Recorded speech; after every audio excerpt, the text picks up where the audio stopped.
Today we talk hitting with Jesse Winker. We continue our episode one after another, finding out what's in Jesse's head and his approach at the plate. Now, Jesse, you come up through the major leagues. Now all of a sudden you have an advantage of watching the best in the world and what they do. And you have the ultimate advantage, in my opinion anyway, of watching probably the best hitter. The most compelling at-bats I see all year long are those made by Joey Votto. What do you take from watching Votto, and what have you learned, and what would you like to do that Votto does that you aren't quite there yet?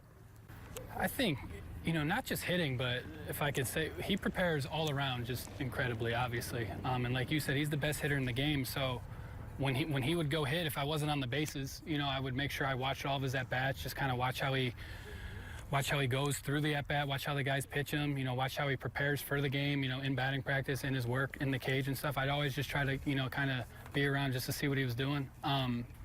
It's like you said, it's a huge key for me. That the guy's the best hitter in the game, and especially him being left-handed. It's just kind of, I said it the other day, but it'd be dumb of me not to watch him. And just watching, you're going to learn. Watching other guys, watching guys who've been in the league 8, 9, 10 years, it watches you and it inspires you to, to want to be like that. So there's a lot of things he does at the plate that, I'm looking to incorporate into my game. And at the same time, I'm also looking to get on base a lot for him too. So if I could be watching, from first or second base, that'd be a huge plus. All right, so what are a couple of things that he does specifically at the plate that you say, man, I could really improve in that area? I think it's just, I look at myself as like a disciplined hitter. Somebody I want to hit what I want to hit, but I think he has mastered it. And where if it's not what he wants, obviously he's not swinging. And it doesn't matter what the count is. If it's not there, it's a walk. And I think everyone talks about the most impressive things they saw from him last year. And I think it was the one game where he had, I think, 4 walks in a game. And then the next day, his first at-bat, he had 5 walks in a row. And the first at-bat the next day was a walk as well.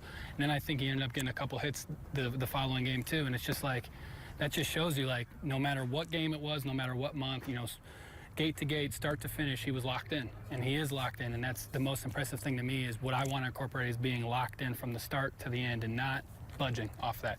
From the first game to the last game, he's locked in, and that's what I want to incorporate in my game. Okay, isn't it amazing how such a long way that you can come? You're telling me in our very first episode as a high school player, when you took batting practice and so on with your dad or with the team, you're trying to hit it over the fence and over the tree line, and now you're basically, wanting to get on base. Yeah. And that's the bottom line, isn't it? I think it's just, putting together good at-bats and whatever you can do to help the team win. It's not all about, for me, I just want to be a complete hitter. And so I think to be a complete hitter, you have to be able to do everything, right? And so that's what I strive to be. And like you said, there's, the best one in the game is on my team, and I get to watch and learn from him, and I think that's just going to help me over the years. Great. Well, we really enjoyed being with you during these episodes on hitting. I've learned a lot. I hope you did.